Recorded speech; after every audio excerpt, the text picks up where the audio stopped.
বা নিজেকে ঘৃণা করা উচিত? তার স্বাদ তিক্ত? কখনোই নয়। দেখুন, নিম তিক্ত, এতে নিমের কোনো দোষ নেই। দোষ হলো জিহ্বার, যে মিষ্টি পছন্দ করে, তিক্ত পছন্দ করে না। কিন্তু যদি আপনি নিজের জীবনে নিমের প্রয়োগ না করেন, তাহলে আপনার রোগ প্রতিরোধ ক্ষমতা বাড়বেই না। তাই নিম হলো অত্যন্ত গুরুত্বপূর্ণ। এর থেকে আপনি কি শিক্ষা পেলেন? এটাই যে জীবনে কখনো অন্য কারোর মাপকাঠি দ্বারা নিজেকে পরখ করবেন না। আপনার যোগ্যতা, আপনার বিশেষত্ব, আপনার গুণ অপগুণ, এই সব কিছু আপনি নিজে বুঝে নিন, সেটাই যথেষ্ট। আসুন আর আমার সাথে ভালোবেসে বলুন, রাধা রাধা। আমরা সকলে জীবনে ঈশ্বরের কাছে কিছু না কিছু প্রার্থনা করি, আর ঈশ্বর যখন আমাদের মনস্কামনা পূরণ করেন তখন আমরা প্রসন্ন হয়ে যাই। কিন্তু যখন ঈশ্বর আমাদের মনস্কামনা পূর্ণ করেন না, তখন আমরা ভাবি, সন্দেহ করি যে সত্যি ঈশ্বর আছেন। আপনাকে একটা কথা বলি, আপনি যদি ঈশ্বরের সম্মুখে নিজের ইচ্ছে বা মনস্কামনা রাখেন আর ঈশ্বর তা পূরণ করেন, তার অর্থ হলো ঈশ্বর এটা জানেন যে আপনার তার প্রয়োজন রয়েছে। কিন্তু যদি আপনি কামনা করেন আর তা পূর্ণ না হয়, তাহলে শুধু এটা মনে রাখবেন যে ঈশ্বর সেই সব দেখতে পান যা আপনি দেখতে পাচ্ছেন না। দ্বিতীয় কারণ হলো এটা,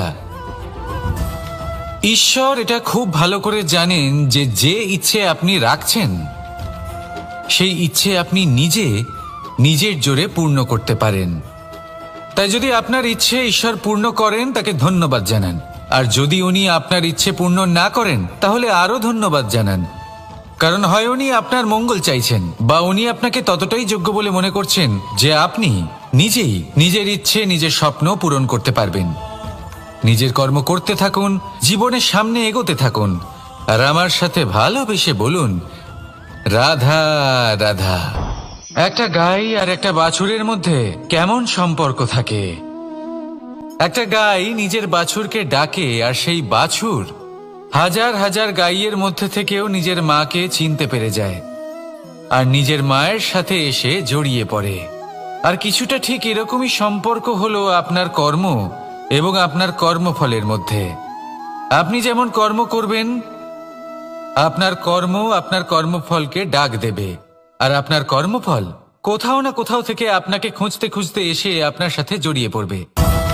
তাই উচিত এটাই হবে যে আপনি সৎকর্ম করুন, কারণ ঈশ্বর যদি আপনাকে আপনার ভুলের জন্য ক্ষমা করেও দেন, আপনার কর্ম কিন্তু করবে না।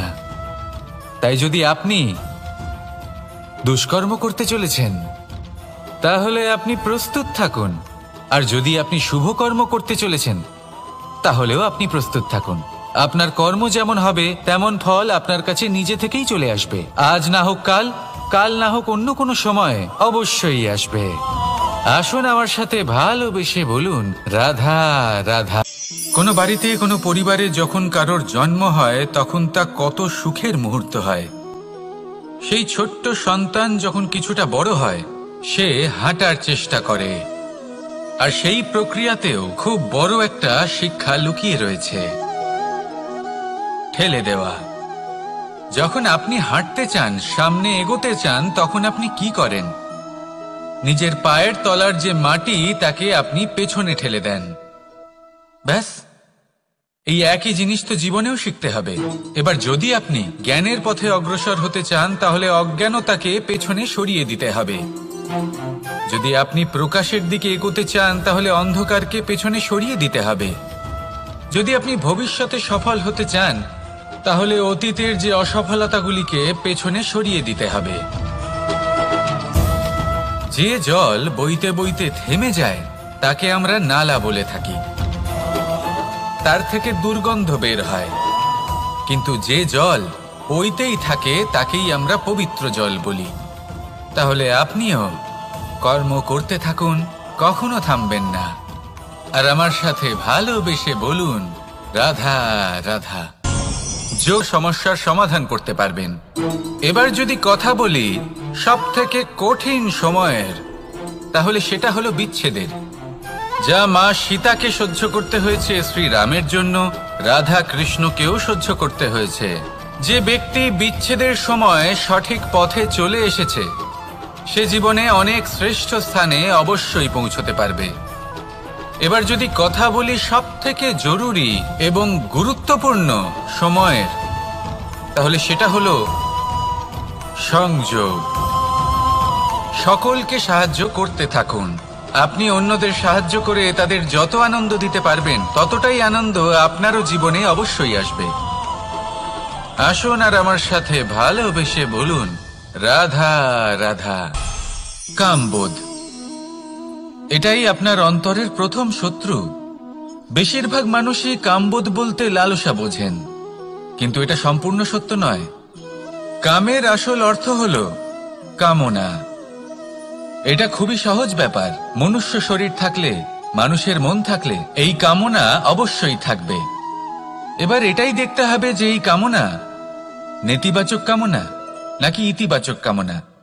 অন্য কারোর জিনিসে নজর দেওয়া, অন্য কোনো মানুষের উপর নজর দেওয়া, কোনো অনুচিত বস্তুর দিকে নজর দেওয়া, এই নেতিবাচক কামনা। আর এই দুষ্কামনা মানুষকে দিয়ে অপকর্ম করাবেই করাবে। তাই মনে রাখবেন, যে ব্যক্তি নিজের কামনাকে নিয়ন্ত্রণে রাখতে পারেন, তিনি সঠিক পথেও থাকেন, সঠিক লক্ষ্যে পৌঁছতেও পারেন। যিনি কামনা নিয়ন্ত্রণে রাখতে পারেন না, তিনি তার পথও হারিয়ে ফেলেন এবং লক্ষ্যচ্যুতও হন। তাই মনে রাখবেন, নিজের কামনাগুলিকে নিয়ন্ত্রণে রাখুন। কাম নামক এই শত্রুর ওপর বিজয় লাভ করুন। আর আমার সাথে ভালোবেসে বলুন, রাধা রাধা। আমাদের জীবনে দুই ধরনের সম্পত্তি হয়ে থাকে। বিভাজন বোঝা অত্যন্ত আবশ্যক, কারণ মূলত আমাদের ব্যবহার দুই রকমের হয়ে থাকে। হয় আমরা ভালোবাসি বা আমরা সদ্ব্যবহার করি। আর সবথেকে বড় ভুল আমরা তখন করি যখন আমরা বুঝতেই পারি না যে ভালোবাসবো কাকে আর ব্যবহার করব কাকে। আমরা ভৌতিক সম্পত্তি ভালোবেসে ফেলি আর ব্যবহার করি জৈবিক সম্পত্তিকে, যেখানে এটা অনুচিত। জৈবিক সম্পত্তিকে ভালোবাসুন আর ভৌতিক সম্পত্তিকে ব্যবহার করুন। যেদিন আপনার মধ্যে এই বোধ জাগ্রত হবে যে কাকে ভালোবাসবেন আর কাকে ব্যবহার করবেন, সেই দিন আপনার জীবনে শুধুই শান্তি বিরাজমান হবে। আর তখন এই মন প্রসন্ন হয়ে বলবে, রাধা রাধা। কাল, আজ এবং কাল। আমাদের সমগ্র জীবন এই তিনটির আশেপাশেই ঘুরতে থাকে। আমরা সবসময় বিগত সময়ের বিষয়ে ভাবতে থাকি। অতীতে যদি আমাদের দ্বারা কোনো ভুল হয়, সেই বিষয়ে ভেবে ভেবে আমরা সবসময় অনুতাপ করতে থাকি। এটা উচিত নয়। দেখুন, অতীতের থেকে শিক্ষা লাভ করা অত্যন্ত আবশ্যক, কিন্তু সেই ভুল যাতে আবার না হয় সেই কাজটা কিন্তু আপনাকে বর্তমানেই করতে হবে, তাই না? দ্বিতীয় কথা, আমরা সবসময় ভাবি আগামী দিনের বিষয়ে, ভবিষ্যতের বিষয়ে। আমরা ভাবি যে কাল করে নেব, আজ এই কাজ করতে পারছি না, কোনো ব্যাপার নয়, কাল করে নেব। আজ কাজটা শুরু করতেই পারলাম না, কোনো ব্যাপার নয়, কাল করে নেব। আজকের দিনটাই ভালো ছিল না, কোনো ব্যাপার নয়, সেটা কাল করে নেব। ব্যাপারটা বুঝুন, আপনি নিজের সময় নষ্ট করছেন। দেখুন, এই যে কাল, তা কখনোই আপনার হাতে আসবে না। তাই যে কাজ করতে চান সেটা আজকেই করুন, অন্তত শুরুটা করুন। কারণ এই আগামী সময় তা সবসময় আপনার থেকে এক কদম আগে থাকবে, একদিন এগিয়ে থাকবে। জানেন কেন? কারণ এই কাল আপনার জন্য অপেক্ষা করবে না, সেই জন্য আপনিও এর জন্য অপেক্ষা করবেন না। যা করার তা আজকেই শুরু করুন। কারণ যে বর্তমানে নিজের ভিত স্থাপন করেন না, ভবিষ্যৎকালে তার সুন্দর শক্তিশালী ভবন কখনো নির্মাণই হয় না। আসুন আর আমার সাথে ভালোবেসে বলুন, রাধা রাধা। সাফল্য খুব খেলার মতোই, এরও কিছু নিয়ম রয়েছে। আর প্রাথমিক নিয়ম হলো, এই সাফল্য লাভ করার জন্য সাফল্য লাভ করার স্বপ্ন আপনাকে অবশ্যই দেখতে হবে আগে। হ্যাঁ, কিন্তু শুধুমাত্র স্বপ্ন দেখলেই কিছুই হবে না। স্বপ্ন দেখুন, তারপরে আপনার নিজের নিদ্রাকে ভঙ্গ করতে হবে, দিনরাত পরিশ্রম করতে হবে, দিনরাত চেষ্টা করতে হবে, তবেই এই সাফল্য আপনার কাছে আসবে আর আপনার পদানত হবে। তাহলে স্বপ্ন দেখুন আর পরিশ্রম করে তাকে সার্থক করুন। যদি এটা করেন তবেই সাফল্য সহজেই আপনার কাছে আসবে। আর তখন মন প্রসন্ন হয়ে বলবে, রাধা রাধা। সমস্যা। প্রত্যেকের জীবনেই সমস্যা আসা যাওয়া করে, আর প্রত্যেক মানুষ সমস্যা আসার পর তার সমাধান খুঁজতে উঠে পড়ে লাগেন। কিন্তু যখনই সমস্যার সমাধান হয়ে যায়, আমরা সুপ্রসন্ন হয়ে যাই এবং অসাবধানও হয়ে যাই। আমাদের মনে হয় যে আমরা সম্পূর্ণরূপে সমস্যার অন্ত করেছি, কিন্তু কোথাও না কোথাও একটা ছোট্ট বীজ রয়েই যায়, আর সেই বীজ আমাদের অসাবধানতার ছত্রছায়ায় বড় হতে থাকে, আর তারপর মহা সংকট হয়ে আবার আমাদের উপর আক্রমণ করে।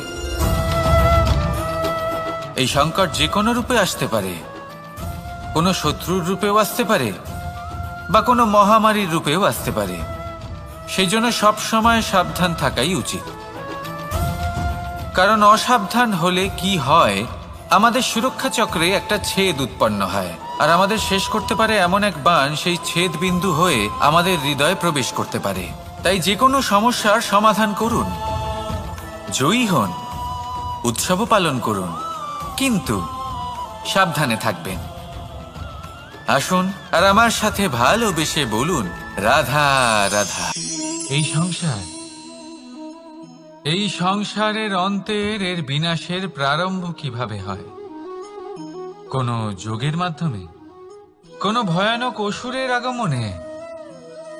এটা আমি করেছি, ওটা তুমি করেছো, এটা আমার, ওটা তোমার, আদি ইত্যাদি। এই ভাব যখন মনে বাসা বেঁধে নেয়, সর্বপ্রথম ঘর ভাগ হয়, তারপর বসতি, তারপর প্রাণ, আর তারপর দেশ, আর সবার শেষে সমস্ত সংসার ভাগ হয়ে যায়। আর এই ভাগ হয়ে যাওয়া শেষে মনোমালিন্যে পরিণত হয়। এখন এমত অবস্থায় কি করা যেতে পারে? কিভাবে বাঁচা যায় এই পরিস্থিতির থেকে? কিভাবে দূরে থাকা যায় এই বিনাশের থেকে? উত্তর সেই একটাই, করুণা। একে অপরের দরকারগুলি বুঝুন, একে অপরের সমস্যাগুলি বুঝুন, একে অপরের দুঃখের সাথী হয়ে দাঁড়ান, একে অপরের সুখের ভাগীদার হন। আর শেষে যখন এই আমি আমরাতে পরিণত হবে, তখন এই বিনাশ নিজে থেকেই দূরে চলে যাবে। তাহলে আমরাতে বিশ্বাস করতে শিখুন, আর আমার সাথে ভালোবেসে বলুন, রাধা রাধা। এই মুদ্রা। এবারে ভাবুন, এটাই আমাদের জীবন, জীবনের সুখ আর দুঃখ। এই মুদ্রার, এই জীবনের দুটি দিক।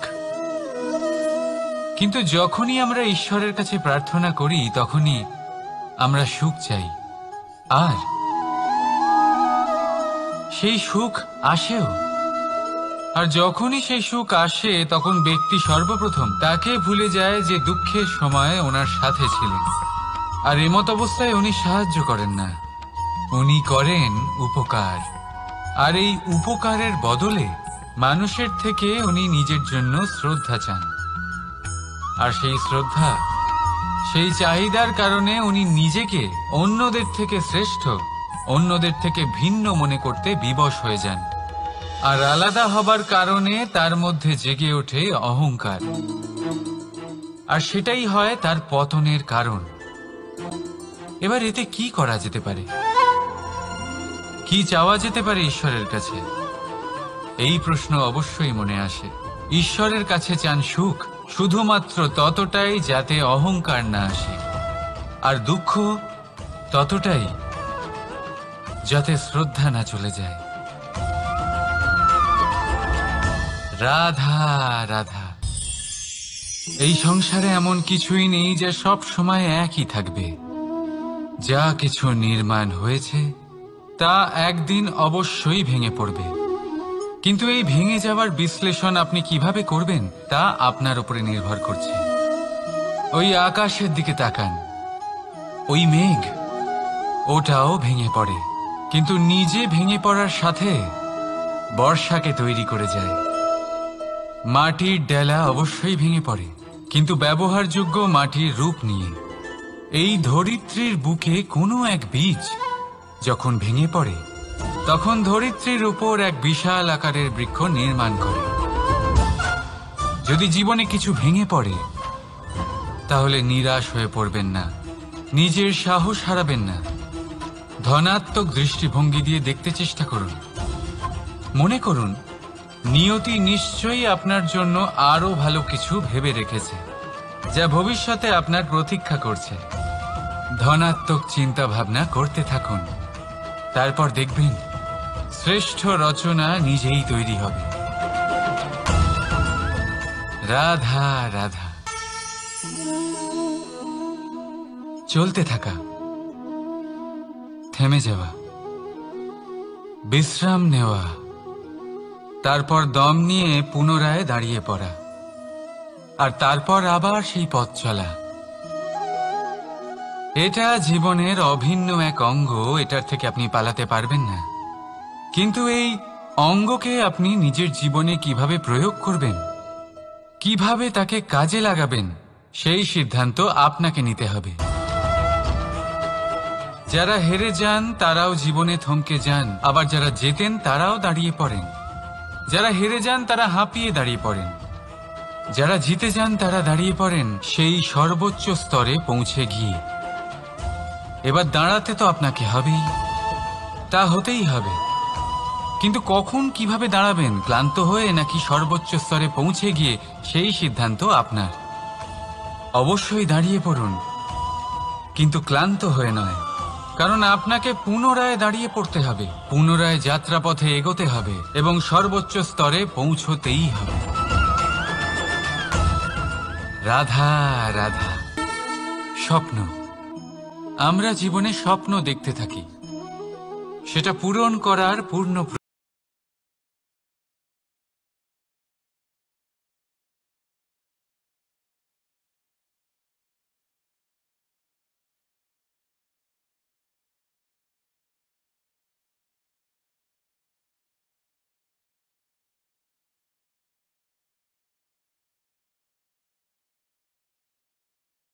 রাধা রাধা।